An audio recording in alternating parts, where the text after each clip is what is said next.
Hi, and welcome to another episode of Hitting Hard tonight. We've got a lot of great topics for us to discuss tonight with you, get your opinions on. But first and foremost, do want to talk about the Dual Phoenix Live with Jason Brill coming up. I know I've been mentioning it for weeks. That is in the works, so stay tuned. You will be seeing that show coming on here before long. And also Maple Grove Haunters. They are starting their haunt September 21st. That is the first weekend. I believe that is a Thursday. You definitely want to check that out. This is a great haunt for a great cause. They're building these things for you to come to. It's not something where, you see some of these blow-ups in the yard or you have like haystacks. This is much more elaborate than that. So make sure you do get out there. They are at 5275 12th Street Northeast in East Canton, Ohio.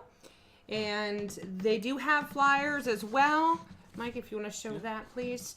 They are going to be going out. So if you do see those, make sure that you do grab one up so you know the location, the phone number, and what's going on. This is going to be for St. Jude's Children's Hospital charity. So all the proceeds are going to be going to that.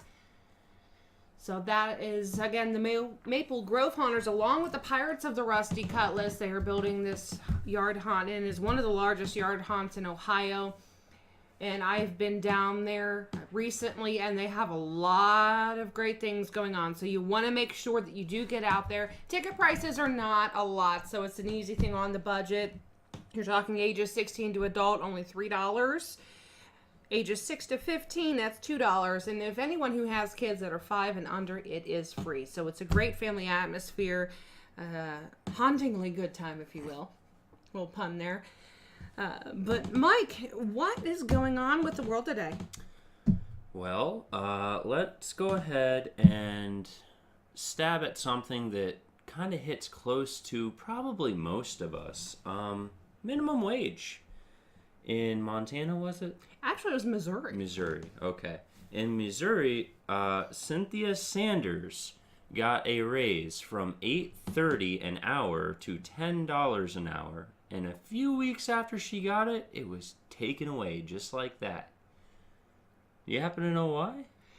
Yeah, actually I do. What is happening is that there is an issue with the Republicans, and the Democrats are actually fighting over the minimum wage down there. And they initially went ahead, and the local government actually went ahead and gave them this raise. But the state government's coming in and going, wait a minute, no.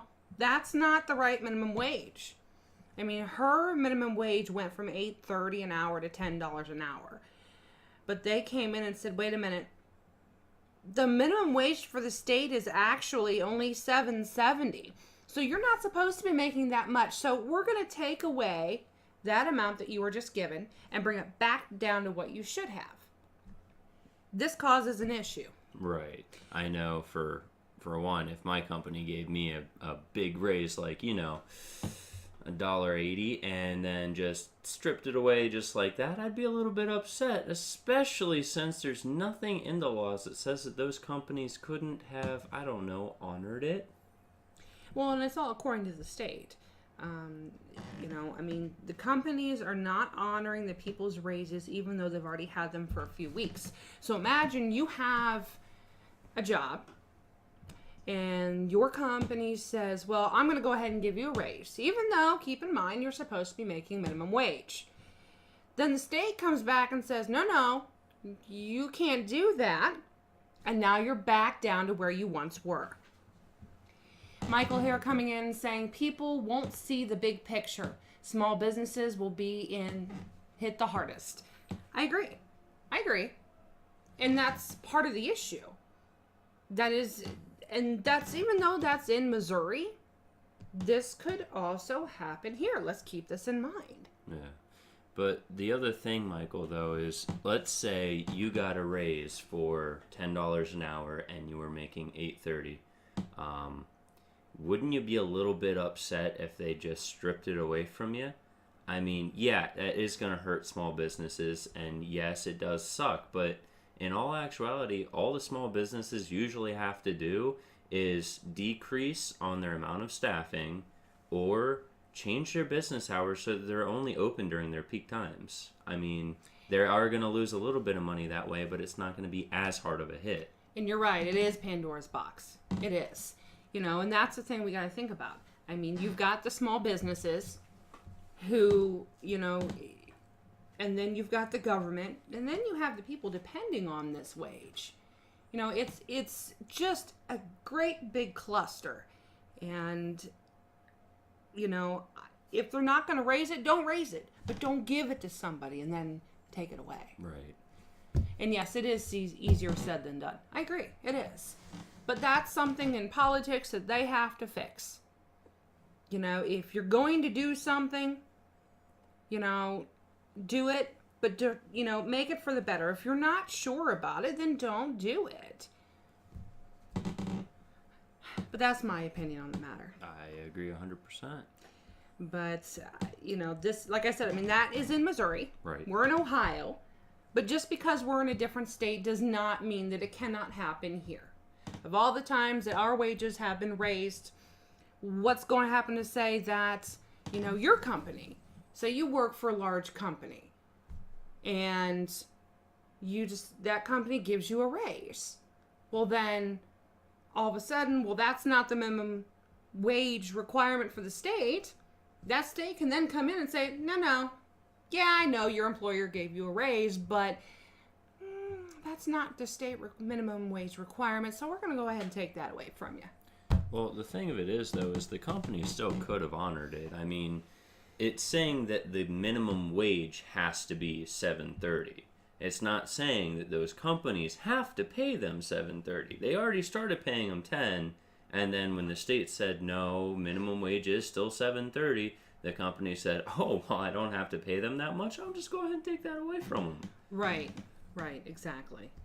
Well, then there's something else going on around the world, and, a lot of people, they tend not to follow the G20 summit. They're like, oh, okay, there's just a bunch more politics going on. I don't care about politics, but you know what? It does affect us. Right. So it is important for us to know what's going on in the world. Speaking of, I almost had a heart attack, guys. Trump did something that was beneficial. 100% beneficial. So, during the G20 summit, he got together with Putin and Jordan, and they actually brokered a ceasefire for Syria and have agreed to get Assad and his family completely out of control. and this is after a 6-year-long war. Right. So this has been a war that's been going on for quite some time. And, this was a 2.5-hour-long meeting when this was proposed. And I'm hoping that they do come out of this on the better side, that this is for the better. Right, yes. Of course, there was a lot of other things they discussed there. Mm-hmm. The normal North Korea, things with that, and China going on. And the fact that Russia still doesn't want to do too much about North Korea because them and China still do have trade together. Mm-hmm. So they're still kind of on the fence about that one. And then Lieutenant General McMaster is actually claiming that the United States remains committed to putting a stop to the ISIS threat. So, and he's apparently trying to reduce the threat and allow people to return to their homes. So this is I think a big step and possibly the right direction, and that's my hope. It's turning a country that's in turmoil and trying to make it into something that's more livable, trying to improve their quality of living, and trying to make it so that they can call home home. It's not just going to be a war zone 24/7, which I don't know about you guys, but that's pretty awesome. Like I said, it's a step in the right direction. If, this ceasefire, if you will, if it remains in play and everybody abides by those rules, then it would be a good thing. And Michael Harris saying Clinton, Bush, and Obama have slaughtered relations with Russia, and Trump did make a good move with Putin.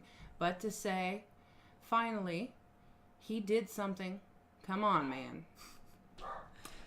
Honestly, I think it goes a little bit before Clinton even. I don't think that we've had good relations with Russia for quite some time. Yeah. But not going to go into that one. Yeah, that's a long story. Way back to Reagan days, so we're going to stay away from that topic. But the fact that he was able to actually do something with both of the countries and agree on it, even though it took a lot longer than it should have, because the actual meeting was only supposed to take, I think it was like half an hour, but it ended up taking 2.5, I think. No, it ended up taking 2.5 hours, but it wasn't supposed to. But the fact that they were able to agree on something, that's a step in the right direction. That's awesome. Yeah. And thank you, Mike, for agreeing with us. And that's the whole thing. I mean, you know, we've had the issue with the elections with Russia. That was a hard thing going on where we weren't getting along at that time. And now we've moved to this step. So that's what I'm saying. It is a step in the right direction. We're trying to work together for, it seems like, a better world. Now, granted, are there a lot of things that we need to work on in this world? Well, yes. But if this is a first step, then why not? I think it's a good one. Yeah, we went from the Cold War living in fear of whether or not Russia was going to bomb us to actually agreeing on something. Exactly. That's wonderful. And, you know, this is something that is happening here locally in Ohio. I know a lot of people out there. This has happened some years ago. But now it's popping up in the news simply because this is going to be the first time in 3 years that Ohio is going to have their first execution. In 3 years. So, you know, there's a lot of things going on with this. There was a drug called midazolam. It actually, they stopped using it because I believe they were thinking that it was inhumane, because in one case, I'm trying to remember the state, but they said it was inhumane because it caused someone to actually take approximately 30 minutes to die. He was on a sedative and this drug. But the federal government has since, you know, said, no, we're going to put this back through now. And, you know, I don't really know about this drug too much. I haven't followed up on it, but I just read a brief synopsis of it. It's supposed to be a sedative.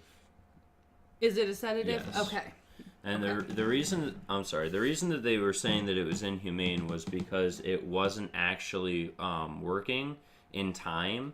So when they injected them with the rest of the drugs, they could feel the pain of the rest of the drugs, whereas the sedative was supposed to make it so that it obviously seduced them and would make it so that the other drugs didn't actually make them feel that pain. They just died from it, if that makes sense. Yeah. And, you know, it's not just anybody that they're talking about this execution is for. It is actually a man from Akron, Ohio. If anybody remembers what happened back in 1993, and yes, this was many years ago, but this man, Ronald Phillips, raped and killed his girlfriend's 3-year-old daughter in that year, in 1993. So, like I said, yes, it was some time ago, but they're actually check-marking their list to get ready for it. Right. And if I remember correctly, this is the third date of execution that this guy has had. Well, that's because his attorney, Tim Sweeby, is actually fighting it. He said he's actually doing everything that he can to stop the execution, stating that he was too young for that kind of a sentence at age 19. So I have a question for everybody real quick. If you had a daughter and some 19-year-old came over and raped and killed it, how would anybody in their right mind have the fucking audacity to defend this guy? To legitimately defend this guy? It's not like this guy's just half-assing it because the guy has the right to a defense. No, this guy's actually trying to fight for him. This is ridiculous. And that's the thing, Mike. You know, I mean, Mike's saying sorry, no remorseful feelings for someone who was found guilty for him, and that's my point exactly. I agree. He's scheduled to be executed on July 26th. This is when this is supposed to happen. Now, his attorney is doing everything he can to stop the execution. But, you know what? You know, I have a child who's 6, you know, and say, for example, something happened like that to me, I would be mortified. I could not literally go on. I would just give up. I would walk out in traffic. I'd be done. I mean, but of course I would take probably hands into my own measures, unfortunately, before that would happen. But that's just me being a mother. I cannot imagine what she is going through. I have no idea because I haven't heard anything from her eyes. The attorney might be doing it for publicity, Yeah. but that's still so wrong. How can you sleep with yourself at night knowing that you're defending a child rapist and not And a just killer? not just a child rapist, a fucking murderer? That's disgusting. I understand that you know, defending public people that are innocent, Right. being an attorney like that. Of course, because you have to hear everybody's case before you take the case or not. But as far as this is concerned, I don't know how this attorney can look himself in the mirror every day and I'm trying to keep him from execution. Why? Yeah, because even if he gets out of execution, he's still in jail. Yeah. Which just means that we're paying for him. Yep. That's all that means. And So, like, if you think that it's inhumane to kill somebody that does something like that, then I'm sorry, but you're an idiot. For the simple fact that you're paying for him to live the rest of his life in a county jail or a federal jail or whatever, and on top of that, the pain that he caused his victim is 8 times more excruciating than anything he's going to go through or deserves. And that's crazy. I mean, it's just insane. And what I'm actually trying to do is, because of the fact, you know, you've got the physical and emotional aspect of this, then you actually have the cost too, to say, okay, well, how much does it cost then to house them on death row? Yeah. Well, that is unfortunately all the time that we have today, though. Any closing statements? No, actually, I just want to give a shout out to In the Know with Wild Bill, which is going to be coming up soon.